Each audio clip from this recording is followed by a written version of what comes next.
Hai, Assalamualaikum, salam sejahtera semua. Okay, so hari ni Coach nak sharekan dengan korang macam mana kita nak arrangekan Grab daripada hub tersebut. Tak kisah hub mana-mana di seluruh Semenanjung Malaysia ni, kan, pergi ke alamat customer. Okay, so first thing first adalah kita perlukan apa? Alamat customer, nombor phone, lepas tu alamat hub, nombor phone, nama lah, kan, nama lah. Okay, so macam mana caranya? First thing first adalah kita mesti kena tahu, kita mesti kena confirmkan hub mana yang kita order. Okay, so ini adalah hub, mini hub Bangi. So macam mana nak dapatkan alamat mini hub Bangi? Senang. Korang masuk dalam sistem. Okay, korang masuk dalam sistem, korang login lah macam biasa. Okay, lepas tu sign in macam biasa. Okay, lepas tu korang pergi button rumah ni. Okay, lepas tu korang pergi ke sini, nearest outlet. Okay, lepas tu korang pergi ke sini, korang tulis Bangi. Okay, Bangi. Okay. Okay, kat sini. Kenapa tak keluar pula? Okay, sini korang kena tekan ni, Bangi Selangor. Okay, Bangi Selangor. Okay, so keluar mini hub Bangi. Okay, lepas tu korang kena ambil alamat dia ni. So macam nak ambil alamat, korang kena tekan lama-lama dekat bahagian alamat ni. Okay, bila dia tekan lama bahagian alamat, dia akan keluar ni, select text. Okay, korang tekan select text, dia akan select semua tau. Korang kena gerakkan ni, kena gerakkan dia punya pointer ni. Okay, point dia ni korang pointkan ngam-ngam je dekat alamat ni. Okay, lepas tu dia akan keluar ni, korang tekan copy. Okay, so dah dapat alamat. Dah dapat alamat. Nombor phone ni boleh copy dekat sini, dekat dia punya WhatsApp ni, kan, mana? Okay, boleh copy kat sini. Okay, so dah settle. So settlekan dulu dekat Grab. Okay, masuk Grab. Okay, masuk Grab. Okay, korang kena masuk Grab. Okay, korang tekan Express. Okay, lepas tu korang masukkan alamat ni, alamat hub. Okay, masukkan alamat hub. Confirmkan betul tak? 25 Jalan Sari Ilmiah. Kena confirmkan betul tak? 24 pula kat sini.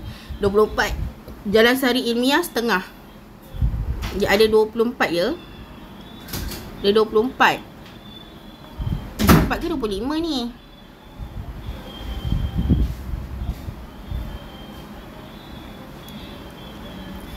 Ya.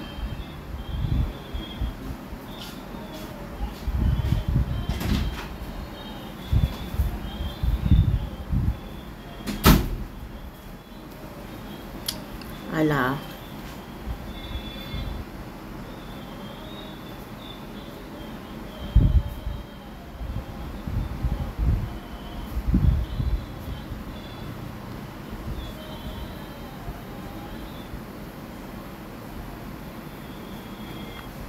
Okay, dia rumah sebelah je ni. Okay, dia rumah sebelah je ni. Ni 27 pula 24 kat sebelah ni kot.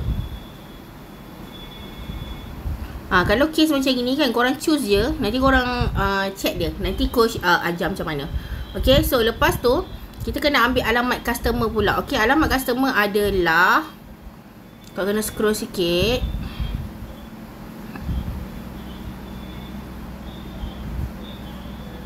Okay, yang ni kan. Okay, alamat dia dekat sini. Okay, so ni nama tempat dia, kan, kita ambil dia punya alamat. Okay, kita copy. Ataupun kalau tak dapat alamat ni, copy siap-siap ni nama dia.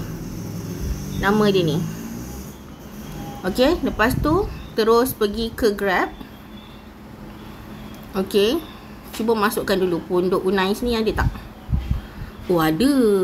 Okay, macam tu. Okay, so harga ni RM13, so confirm. Macam tu. Okay, so kat sini kita masukkan dia punya contact number ni. Tak boleh letak, tapi kita boleh letak dekat remark. Okay, dekat remark.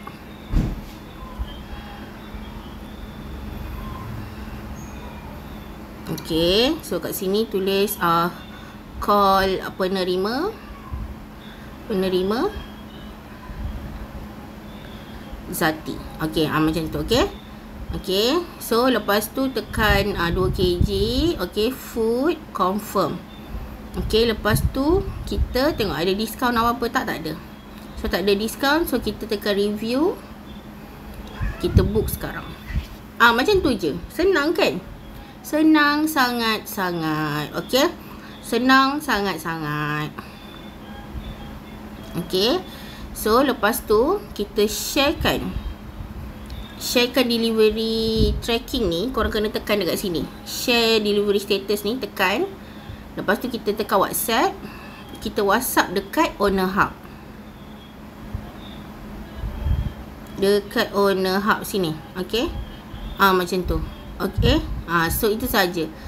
Korang kalau boleh, korang jangan sharekan tracking ni dekat dekat customer. Sebab takut sebab delivery charge tu biasanya kita akan includekan sekali dengan handling charge dengan wording charge tau. So bila bila delivery charge ni dia kurang daripada delivery charge yang kita minta pada dia, dia akan argue. Macam tu. So tak payah nak bagi kat dia.